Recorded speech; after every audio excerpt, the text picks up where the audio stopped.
get a little. So we have two guest speakers from the Apothecarium Dispensary.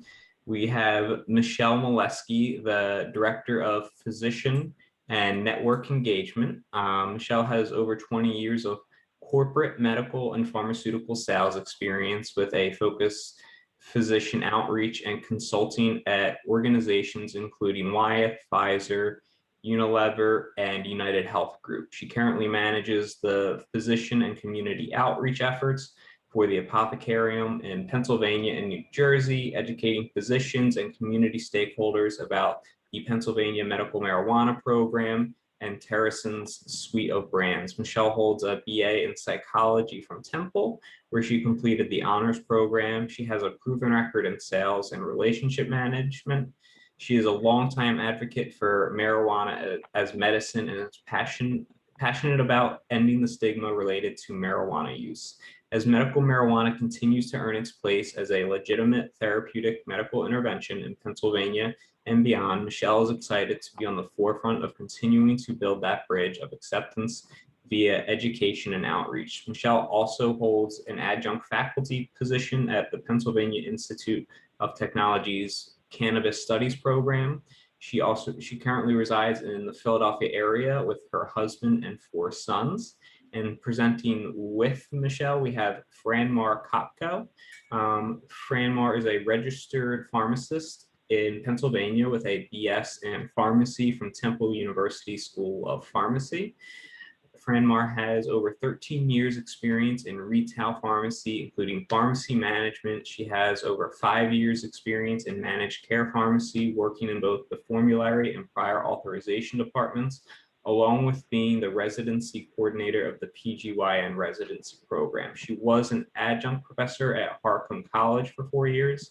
Ms. Kopko is a clinical cannabis pharmacist and the director of education and medical professionals at the Apothecarium dispensaries. She is responsible for overseeing all the medical professionals at the Apothecarium dispensaries in Pennsylvania, providing dispensary staff education for both Pennsylvania and New Jersey Apothecarium dispensaries, and providing education outreach events. She is a member of the International Society of Cannabis Pharmacists and has a certification in medical cannabis and pharmacy-based immunization. So at this time, I am going to hand it over to Michelle and Fran Mark.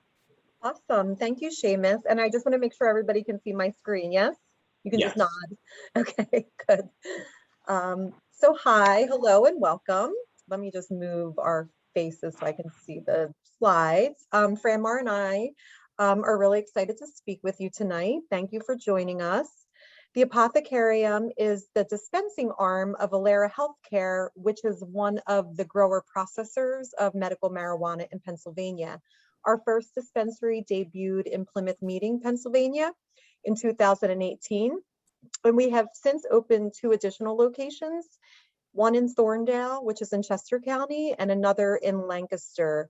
We recently also required a few dispensaries up in the northeastern region of the state called Keystone Canna Remedies, and that hasn't switched to the Apothecarium. We just call it Keystone Canna Remedies, powered by TerraStem, but they're part of our dispensing family.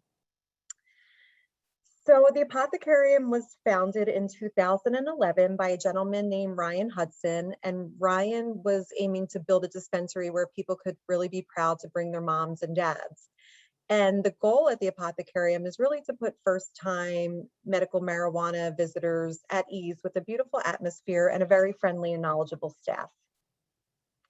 What makes us different at the Apothecarium is that we're vertically integrated, meaning that we have both a grower processor as well as dispensing license. So we kind of manage the plant from seed to sale. We're also very medically focused. We partner with our partner physicians very closely, our approved medical marijuana physicians, and our pharmacists also work very closely with our patients in the dispensary to ensure that they're getting the right product for their symptoms. And we're also very patient and physician focused. We offer trainings like this not only to patients, but also to physicians and healthcare workers, so they can then inform their patients about medical marijuana. and the program in Pennsylvania. So this is just the introduction to our family of brands. Alera Healthcare, again, is our growing arm of the business, and the Apothecarium is our retail brand, but our parent company is called TerraSend, and TerraSend is a global cannabinoid company that has operations in Canada, the United States, as well as Europe. And on the right are just some of the some of the brands that you will find in our dispensary locations throughout the US. And brand, if anybody on here is a medical marijuana patient, you may notice the Alera Healthcare brand and the Kind Tree brand. And we may be seeing some of these other brands come to the Pennsylvania and New Jersey market. So legalization by state. And because marijuana is illegal on a federal level, all of the laws are state specific. And Pennsylvania was the 24th state to legalize the medical use of cannabis. And marijuana really is is legal in some capacity in already 34 states, plus the DC, the District of Columbia, plus Puerto Rico. And the point of this slide, you can see all the green, is that really over 75% of our population here in the United States lives in a state where marijuana has been legalized in some way. So the point of it is that medical cannabis is not going away. And not only is not medical cannabis not going away, but then we're seeing states also move from medical programs to adult use programs as well.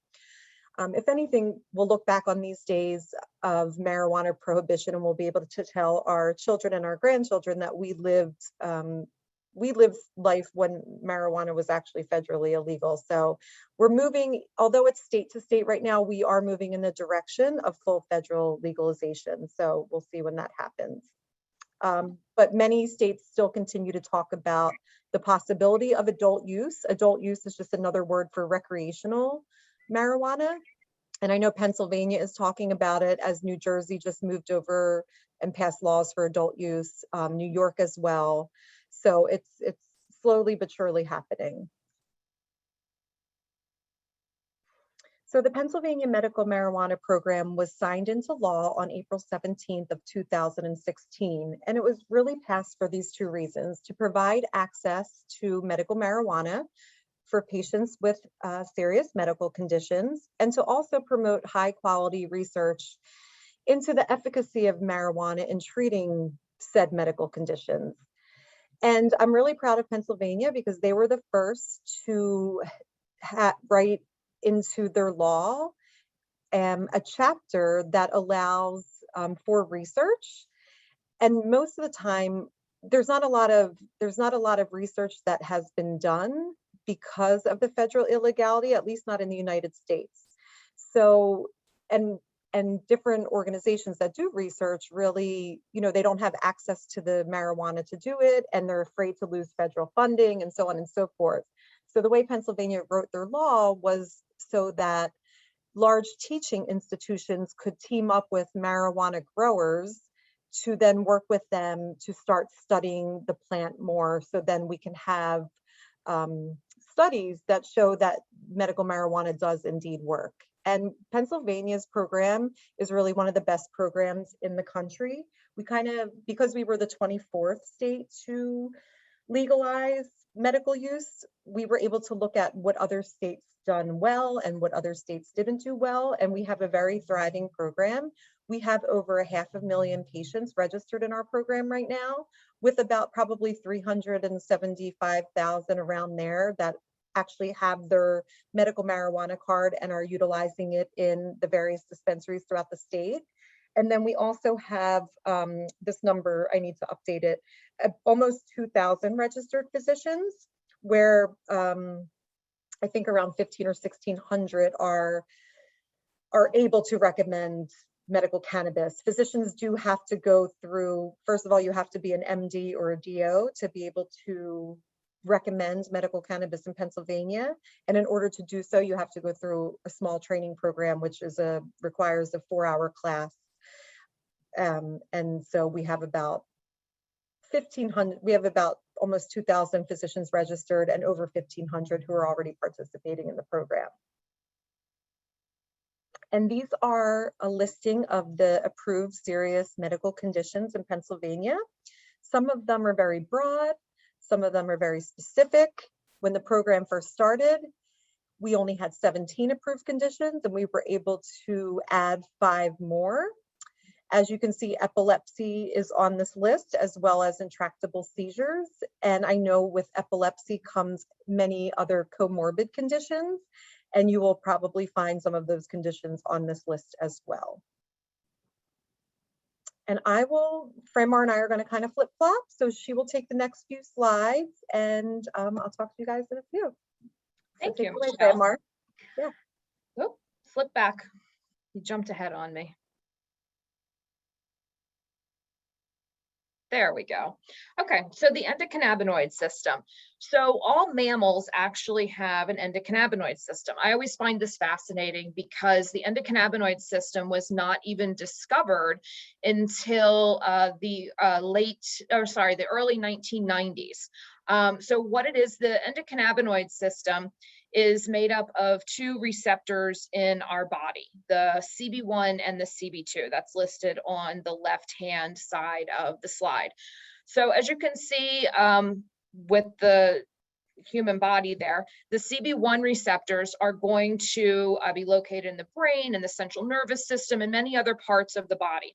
The CB2 receptors are going to be associated more with cells regarding the immune system, and they're kind of much more broader and across the body. So as you can kind of see, those yellow and black areas that are located on all different parts of the body and different organ systems is what make up this endocannabinoid system. So what then fits into these receptors? Well, those are going to be the cannabinoids. So we have a couple of the main ones listed on the right. THC and CBD are probably the most prominent ones that most people know about, but there are some minor ones that you're going to see in products in Pennsylvania and other markets. That's going to be CBG, CBC, and CBN. So Michelle, if you can flip to the next slide, I think we talk more about some of the cannabinoids there. There we go. So what's a cannabinoid? Basically, it's just a general name for a class of chemical compounds that naturally occur in the cannabis plant. So the different cannabinoids can do different things. So some are going to boost, that psychoactive or that euphoric type of feeling, and others are going to provide medical benefits such as reduction in inflammation. So as you can kind of see from that little picture there, they're going to be located in the trichomes. That's going to be that sticky part of the actual cannabis plant. So these cannabinoids are produced from the cannabis plant. Michelle, next slide. So as I kind of mentioned, THC and CBD are going to be the main cannabinoids that are going to be produced from the cannabis plant. So THC we'll talk about first. So THC, most people know that that is associated with that high or euphoric type of feeling when patients utilize cannabis. Here's the thing, when patients utilize cannabis and they use THC in a therapeutic level for them, you're not going to get that high or euphoric type of feeling. THC done in moderation for patients is going to help such things as depression and stress, nerve pain, neuropathy, muscular pain, and muscle spasms. It's going to be really great to help with nausea, and it helps increase appetite. CBD, on the other hand, is going to be non-intoxicating. So you're not going to get that high and euphoric feeling from CBD. CBD is actually, I like to refer to it as an antidote to THC. It's going to actually counterbalance some of that psychoactivity that THC has the potential to produce. CBD is also going to be great for reducing anxiety. It reduces inflammation that causes pain, so as in arthritis, and it's also really great for treating epilepsy. Some of the other minor cannabinoids that are going to be on the right-hand side are just a few others. We're not going to go into depth on them, but just in case you see them, THCA, CBC, CBN, and CBG. or just some other minor cannabinoids. So next up is the biphasic effect. So we kind of left off with CBD. CBD is actually a cannabinoid that has what we call a biphasic effect. At lower doses, CBD can be stimulating, and at higher doses, it tends to be sedating. Now, the question is, where is that dose where that stimulation stops and that sedation begins? Well, we're all individuals with individual endocannabinoid systems. So each person is going to have that dose of where it switches from stimulating to sedating at different levels, which is what we usually refer to as a patient's, dose discovery, as they're trying to figure out what dose is going to be therapeutic for them. We'll tell patients to kind of aim for what we call the sweet spot.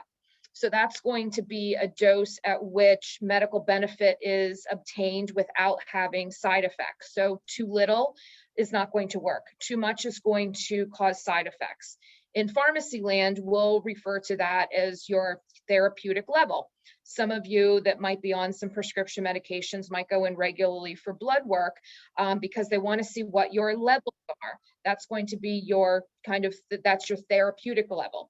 In cannabis land, we refer to that as your sweet spot. We don't take blood work to find it. It's more or less how you feel when you're taking certain dosage of different forms of consumption of cannabis. Next, we should, now this is just showing you a label of what the back of a cannabis product that you purchase in a Pennsylvania dispensary is going to look like. So it's going to, this is actually a picture of one of our Breathe vape cartridges. So on the back, it's going to have a batch number and a package ID number. So everything is identified. This program does a fantastic job when it comes to regulating and making sure that products are tested by a third-party lab prior to coming to the dispensary. We know what's in it. If they don't pass certain testing standards, we never see them at the dispensary. So if you happen to have a batch of flower that when these plants are growing and when it's tested, it tests for mold. Guess what? We don't use it. It gets thrown in an incinerator and it gets burned. It's done. So it's a lot of work to make sure that we keep these plants nice and healthy in order to get what we need produced from them, because if it doesn't pass standards, we can't put the cannabis into a product to sell. It's also going to have those different levels of cannabinoids on the label. So the different levels of THC and CBD are going to be listed. Terpenes, which I think we talk about next on the next slide, are also going to be listed. So you know exactly what you're getting and what's in your product. There are no surprises. So if you're looking, if you have a sensitivity to a particular terpene, you can check labels to make sure that that's not in there so you don't aggravate any sort of condition. So Michelle, do you want to go to the next slide? So terpenes is next. I always like to say this is kind of my favorite topic of which to discuss. So terpenes are the essential oils of the cannabis plant. So there's over 200 in the cannabis plant, and the different terpenes are going to elicit different effects. Some are going to be more stimulatory, while some are going to be more sedating. Others are going to be more relaxing. So we have three listed here. Limonene is going to be more stimulating. So you're going to find this particular type of terpene in more what we call sativa type of strain. So it's going to have a more uplifting type of effect. It's going to help with depression because it's going to be more stimulating and uplifting. Myrcene is actually the most sedative terpene that the cannabis plant produces. So this is something that's going to be very helpful when it comes to sleep. Linalool is actually also produced in the lavender plant along with the cannabis plant. So what do we know about lavender? It's very relaxing, right? It's in every Johnson & Johnson baby commercial. So linalool is going to be relaxing to help patients, with whether it's stress or relaxing muscles, things like that. So this is what we kind of look for when we're helping patients select products, we're looking at specific, what we call terpene profiles, different groups of terpenes, because they're going to elicit certain effects that a patient might be looking for as part of their goals. So the entourage effect. So what's the entourage effect? That's just synergistic health effects that are going to be produced utilizing all aspects of the cannabis plant. Those cannabinoids like THC and CBD, along with various terpenes. Individually, they all work pretty good on their own, but when you combined all of them together, they're going to give a more fuller type of effect of what we're looking for, hence that entourage effect that we're looking for to get those medical benefits.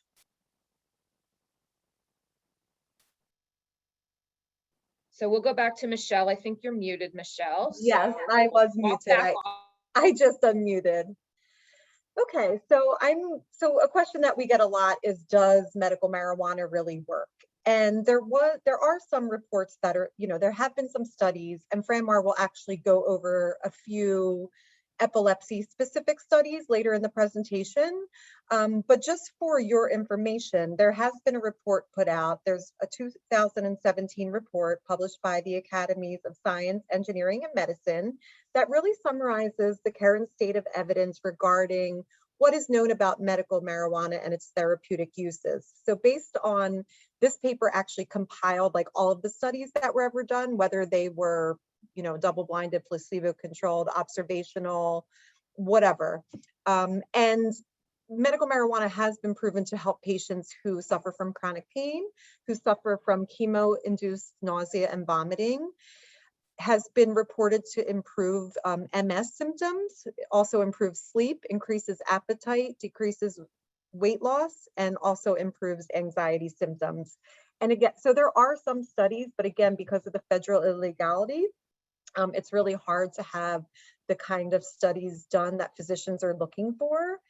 There are some really great studies that have been done in other countries like Australia and Israel. And again, Fran Markka will talk a little bit about that when she talks about Epidiolex, which also uses cannabinoids in its medicine. Move to the next slide. So medical marijuana really is a promising solution. Let me pull up these slides here.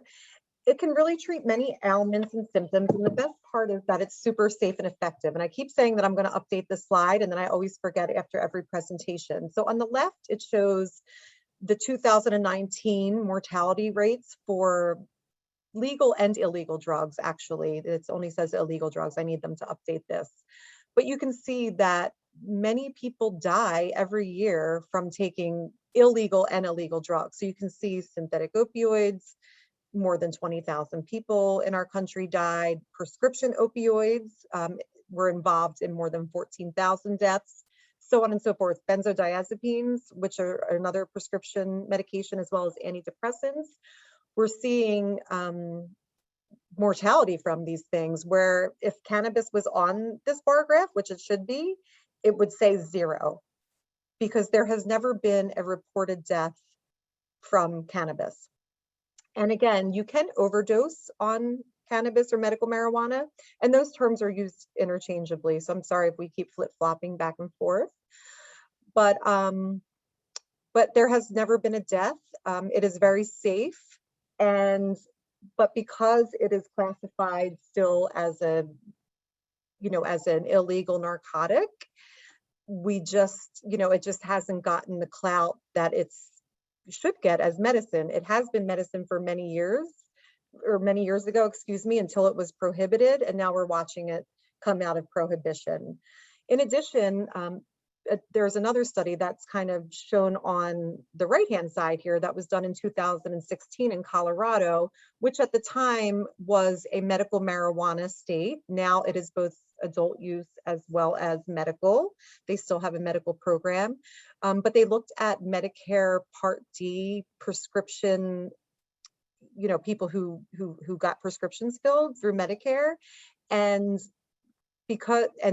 after the introduction of marijuana, there were way less pain medicines written, way less anxiety, nausea, psychosis, seizure medications, and all of these medications just given the introduction of medical marijuana in the state of Colorado.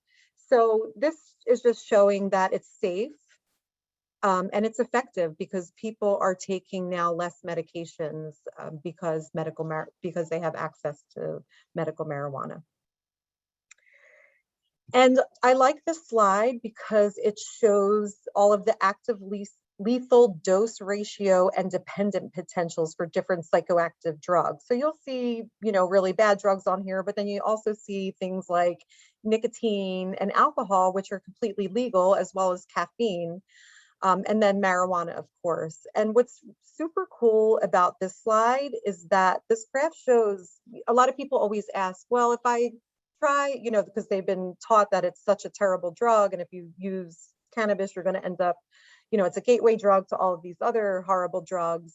So that's a question that we get from, quite a few people is it addictive? And this chart here shows that it can be addictive, but it's just as addictive as caffeine and less addictive than both alcohol and nicotine. So yes, it can be addictive, but no more addictive than substances, and less addictive in some cases than substances that we use every day legally. Medical marijuana programs also impact the community. Taxed and well-regulated programs across our country create numerous benefits to both state and local governments, including increasing tax revenue without increasing taxes, job creation, as it is like a very fast-growing industry, more than $22 billion or something crazy like that, and just growing every year. Because of the tax revenue that's associated with it, we see decreased government spending on the state and local levels. And that's, having that extra tax revenue is supposed to help fortify infrastructure and then other social programs that may need more funding. So where do you purchase medical marijuana in Pennsylvania? Both patients and caregivers are able to obtain medical marijuana from permitted dispensaries throughout the state of Pennsylvania. And as you can see, we're located in the southeastern region, but the state is actually split up into 6 different regions. Our growing facility is in Region 3, which is in South Central. 3 of our dispensaries, I only have 2 listed here, need to update this, are in Region 1, and then the other dispensaries that we just purchased are in Region 2 in the Northeast. But there are dispensaries all throughout the state. By the time the program is fully built out, we will have almost 300 dispensaries statewide.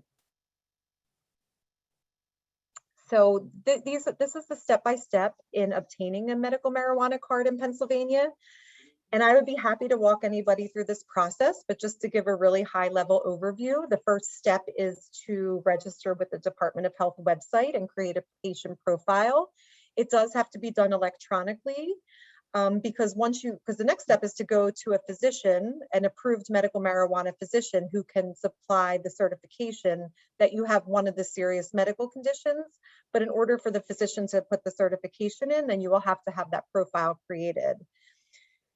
Most patients, first I would tell them there is a list on the Department of Health website that shows all of the approved physicians. And I normally tell patients to first look on that list to see if their own personal physician, whether it be their primary care physician or any specialist that they see, to see if they're on the list before they would go to a different doctor. If your physician is not on the list, then there are plenty of doctors out there who are willing to certify you and just give you access. You would only have to see that physician once per year. You would have to bring your medical records, a copy of, something showing that you have one of the approved conditions. And then the physician will put that recommendation in for you.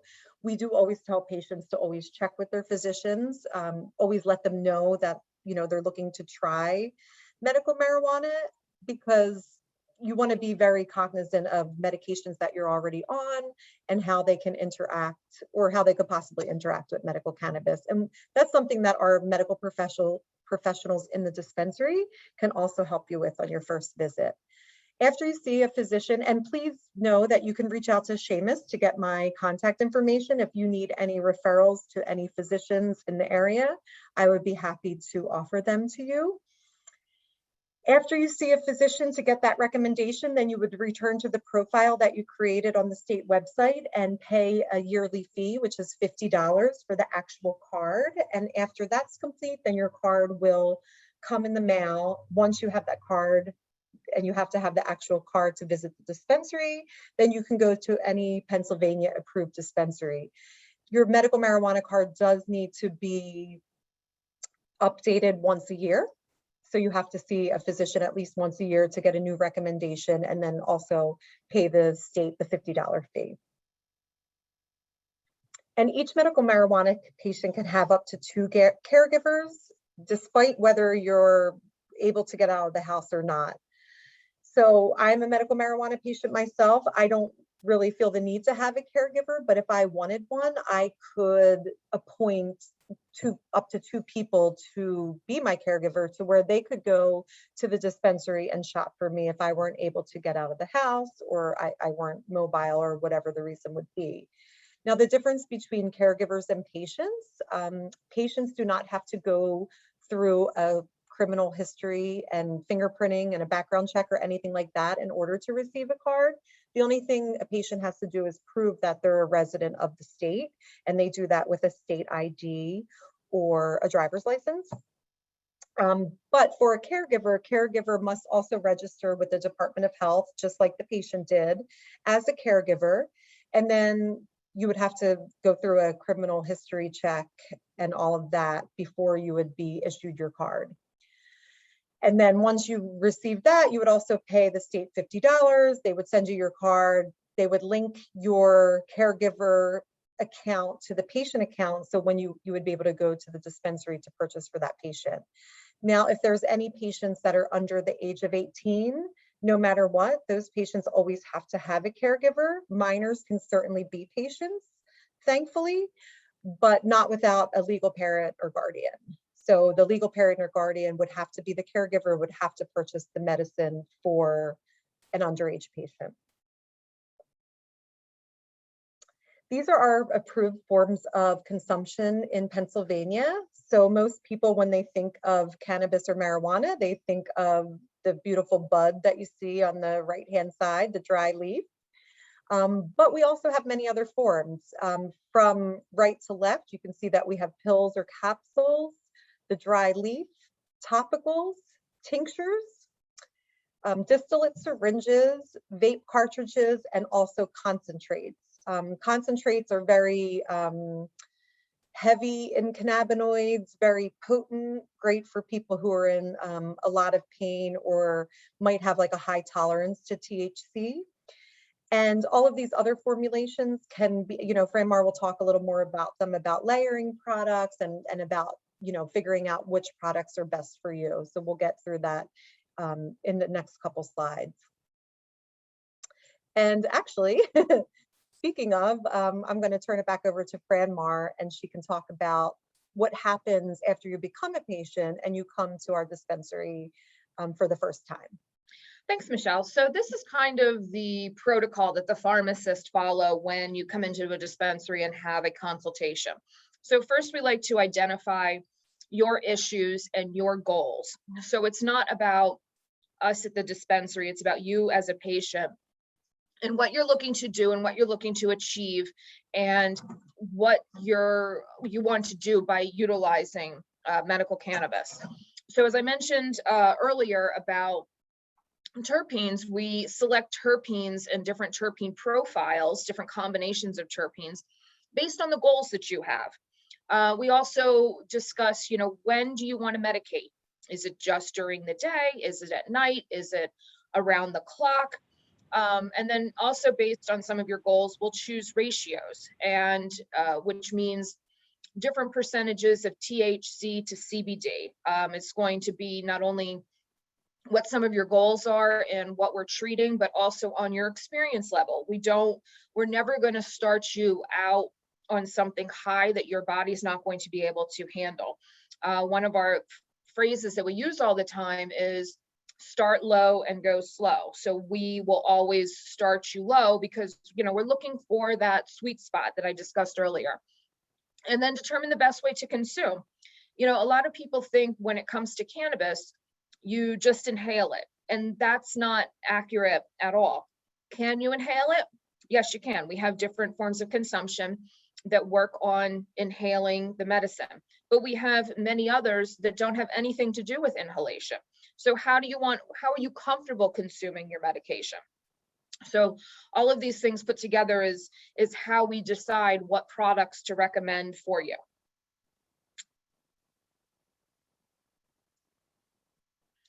So diversifying your medicine cabinet. Michelle, the last slide she went over were some of the different forms that are going to be available in the Pennsylvania market.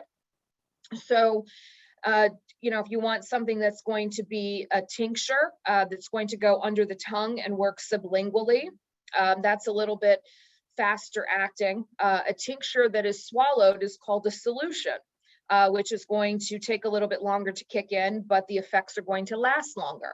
We have topical products. So maybe you don't want to consume and take cannabis internally at all. That's okay. And we have topical products that can help. They provide a lot of the topical products, the majority of the ones I should say in the Pennsylvania market, provide a localized effect so this is great for patients with pain and neuropathy type of issues. Wherever you rub it on, that's where you get an effect. There's no chance of getting high or loopy. There is no chance of getting stimulated nor sedated. So it's a nice option for those that do not want to consume their cannabis internally. For those that do want to use an inhaled form of cannabis, we have vaporizables. We'll call them vape cartridges. Sometimes they're referred to as oils, that are going to be more concentrated than your traditional flower, which is going to be on the right. Flower is going to be in its most natural state. So essentially, at our grow facility, we grow the plant, we harvest it, we dry it, and then we trim it up and put it in a container. So it's not really touched at all. It's just, harvested, hung to dry, and packaged. So it's this plant in its most purest form. So I kind of talked about different forms of consumption that are short acting and long acting. So as Michelle mentioned, depending on a patient's goals and what they're looking to treat, we like to layer products. So sometimes the pharmacist will recommend more long acting type of products that are going to act more as maintenance type of therapy. The goal for maintenance type of therapy is to reduce the number of exacerbations and flares. Usually these long-acting products, we're going to work anywhere from on average to 6 to 8 hours. Sometimes with some patients, they'll work 12 hours, which is great. And the long-acting products are going to be anything that we take that is going to get absorbed through the gut. So you have to kind of take these orally. So that's going to be your capsules, your tablets, your distillate syringes, solutions, RSO.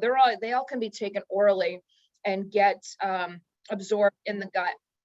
As opposed to short-acting products, these are going to be for those immediate type of relief for exacerbations and flares. So they're going to have a much quicker onset, usually depending on if it's an inhaled product or a tincture product that gets absorbed sublingually under the tongue. It can be anywhere from a couple of minutes to about 20, 25 minutes. So it's going to have a faster onset. Those types of products don't always last very long, but once again, we're looking to treat more an immediate exacerbation or flare. So these are going to be your inhaled products and your tincture. So your vape cartridges, your flower, your concentrates that Michelle mentioned, and your tinctures that are going to go under the tongue. So here's kind of getting into epilepsy. I'm not going to get too detailed into some of this. So as we know, the epilepsy is a disorder marked by abnormal electrical discharges in the brain. And epilepsy is the disease involving these recurrent unprovoked seizures, while seizures themselves are the actual event. So, does cannabis help seizures? Well, as Michelle said, a lot of the this still is a federally illegal Schedule I drug. So we are not allowed at this time in the United States to have formalized studies. So a lot of the research that's out there, at least stemming from the United States, is going to be more anecdotal or observed. So patients that were utilizing cannabis and reported back their effects. There are some small clinical studies. A lot of them are coming out of Israel. Israel is far beyond us when it comes to being able to study this plant, which is fantastic. The only downside with a lot of those studies is they don't have a large pool of people of which to study for specific medical conditions. So their sample size of their studies is on the smaller end. So it's very hard to have, a hardcore type of study when you only have 10 to 12 individuals involved in the study. That's not going to kind of sway the overall medical community too much if we're going to go very, hardcore study based. But in a lot of, when it comes to epilepsy and seizures, a lot of these small clinical studies, they're studying CBD as helping to control seizure activity. So I'm not going to get into detail on all of these either, which are just some studies that I pulled that support the use of CBD in epilepsy. And CBD is the cannabinoid that has been shown to help patients reduce the number of seizures that they have. So I just wanted, by this slide, I just wanted to kind of show you, there are some studies out there that are having a very positive impact with regarding CBD being used to treat epilepsy. So kind of just to legitimize a little bit more of the cannabis industry, Epidiolex. So Epidiolex is a prescription medication. So you're not going to get this in a dispensary. You would have to get this from your regular neurologist, primary care physician, whomever can write you prescriptions if they feel that Epidiolex is going to be useful to treat. So Epidiolex is purified CBD extract from the cannabis plant. So in middle of 2018, Epidiolex was approved. So the company that makes Epidiolex essentially has a grow facility very similar to ours, where they grow hemp-based cannabis plant that produces CBD. They harvest these plants, they dry these plants out, they take the buds with all of those trichomes and things, and they process and they extract this CBD, this purified CBD, and put it in a bottle, and it's been approved by the FDA for 2 specific forms of epilepsy, which is fantastic. So we're trying to, we've been saying for years that this plant helps with seizure disorders, and here Big Pharma kind of stole our idea and was able to produce something and get it approved through the FDA, which is CBD-based product to help treat seizure disorders. So it just kind of gives a little bit more a legitimate angle to the cannabis industry, and that this plant can actually help many medical conditions. One, in fact, is seizures. So fast forward to kind of 2011, after all of this, is going on. This story about Charlotte is actually how I became interested to wanting to learn more about cannabis, and eventually then I got into this industry. So there was a little girl named Charlotte, and she suffered from a rare condition known as Dravet syndrome, and she had upward of 300 seizures a week. Well, traditional medication was not helping Charlotte with her seizures. And so we heard in the past, back before early 2000s, things like that, that cannabis, the CBD aspect of cannabis can help with seizures. So the Stanley brothers created a strain of marijuana that was high CBD, little to no THC was being produced. So obviously this particular strain of cannabis is not going to cause that euphoria type of effect. So a lot of people didn't want to use it at all. But when Charlotte's parents used it on Charlotte, her seizure activity dropped dramatically from 300 a week to only 3 per week. That's fantastic. So the Stanley brothers were really great, and they named the strain after Charlotte. They call it Charlotte's Web in her honor. And if you actually Google Charlotte's Web, you can order it online because it doesn't have that THC content. It's just going to be that CBD. It's very interesting because the Stanley brothers never, in the cannabis industry, they'll sell, you know, different genetics of seeds and stuff, and the Stanley brothers never sold their seeds or this particular strain. They're the only ones that produce Charlotte's Web. So they kind of kept the little corner market on that, but it's a great strain that has been used over the past decade to help treat many others that are suffering from treatment-resistant epilepsy. So this is why the story turned me on to cannabis, because everything that I learned in pharmacy school, that cannabis is bad, it's a gateway drug, everybody that uses cannabis does heroin and then they die. And that's exactly what we learned. And when I saw this documentary on TV about Charlotte, I found it very fascinating, because I'm like, this doesn't match what I've learned. And they filmed Charlotte having an active seizure, and mom and dad giving some sublingual CBD Charlotte's Web tincture to her, and the seizure stopped. So there has to be something to that. So the more I read about cannabis, the more interested I got in learning more about it. So what does all of this mean? It means that medical marijuana can effectively treat epilepsy. We've seen it. There might not be a lot of double-blind, placebo-based studies out there to prove it, like we prove with big pharma and drugs that are produced and approved by the FDA. But there's enough evidence out there to know that, yes, it does actually work for this particular medical condition. And then, as we talked about earlier, what cannabinoids help with this? And CBD is what's going to help treat seizures and in that aspect for that. And then I believe the next is terpenes. So what particular terpenes are we looking for? Well, linalool, which we spoke of earlier from lavender, is actually has anti-seizure properties to it. So you combine something like linalool with CBD, and you're just, once again, that entourage effect that's going to help seizures not to happen.